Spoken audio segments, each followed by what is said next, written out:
Ho ampitomboina ho aminareo ry havako ny fahasoavan'i Jesosy Kristy Tompontsika. Amen. Andeha hiaraka hivavaka ary isika. Misaotra anao izay ry Tompo Iray izay any an-danitra fa nomenao indray an'izao herinandro vaovao izao, ary misaotra indrindra fa inonay fa toy ny fantantananao anay tamin'ny herinandro lasa iny no mbola hitantananao ny fiainanay koa amin'izao herinandro vaovao izao. Misaotra indrindra Tompo, amin'ny anaran'i Jesosy. Amen. Araka izany ry havana dia arabaina ianao no izao herinandro vaovao nomen'ny Tompo izao indray, ary rarina fa ity herinandro ity dia herinandro andraisantsika hatrany valim-bavaka miaraka amin'i Jesosy. Ary raha misy tsy salama dinga ny mba ho salama, raha misy manana olana samihafa dia ny Tompo ry havana mahay izany. Ary izay rehetra fikasana tsara ka saina atao amin'izao herinandro vaovao izao anie dia Jesosy Kristy hantanteraka an'izany ho amintsika tsirairay avy isam-batan'olona sy isa-tokantrano. Faharoa dia misaotra ny Tompo koa fa afaka niaraka nivavaka isika omaly, ary indrindra nandray ny fanasan'ny Tompo. Dia raha ho azy amin'izany fa tsy misy sarobidy eo amin'ny fiainantsika ry havana, miohatra an'izany hoe sakramenta masina dia ny tena sy ny rahan'i Jesosy izay natolona no omeny antsika izany. Ka dia misaotra anao ary misaotra antsika rehetra izay nandray an'izany fahasoavan-dehibe izany omaly. Amin'ity herinandro ity ary dia raha hibanjina ny loha hevitra hoe mitari-dalana ny fanahy masina isika dia andeha ny epistily nosoratan'i Paoly ho an'ny Galatiana ry havako no jerentsika. Anio dia atomboka amin'ny Galatiana toko 5 andininy 19 sy ny 17 izany. Mivaky toy izao amin'ny anaran'i Jesosy: fa hoy izao, mandehana araka amin'ny fanahy dia tsy hahatanteraka ny filan'ny nofy ianareo, fa ny nofy manohitra ny fanahy ary ny fanahy manohitra ny nofo, ary mifanohitra izy roa mba tsy hahazoanareo manao izay zavatra tianareo. Amen. Hitantsika ao anatin'izany ny fifanoherana eo amin'ny asan'ny nofo sy ny asan'ny fanahy. Ny asan'ny nofo moa dia tany Saint Paoly eo amin'ny 19 sy ny 20 amin'ity Galatiana 5 ity ihany.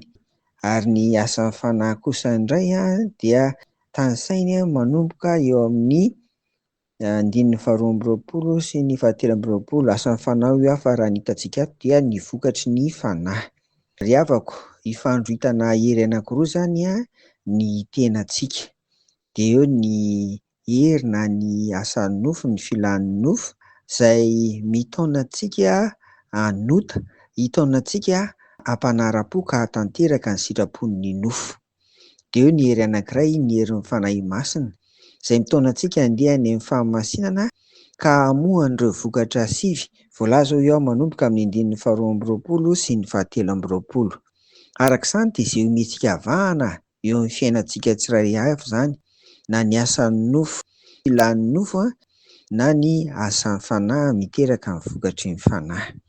Mba azahoantsika ary mandresy ny filan'ny nofo satria araka ny ambaran'ny soratra masina eto 17 dia tsy mahavita naninona tokoa isika raha vao mifandroita an'ilay anankiroa dia eo mihazoazo eo izany dia voakitika ao anatin'izany ny fiainana ara-panahy.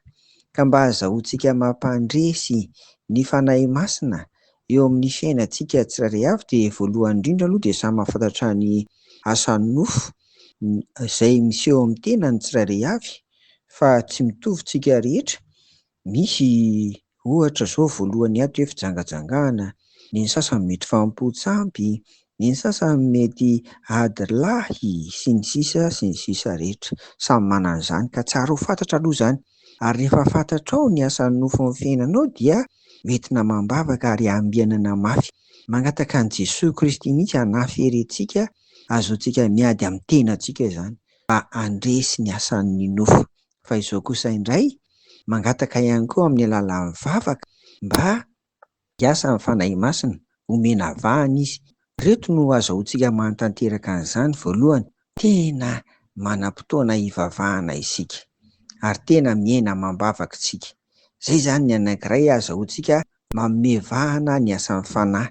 Faharoa koa dia manam-potoana isika makina ny tenin'Andriamanitra. Fifandraisana amin'ny daholo izany tena zava-dehibe izany.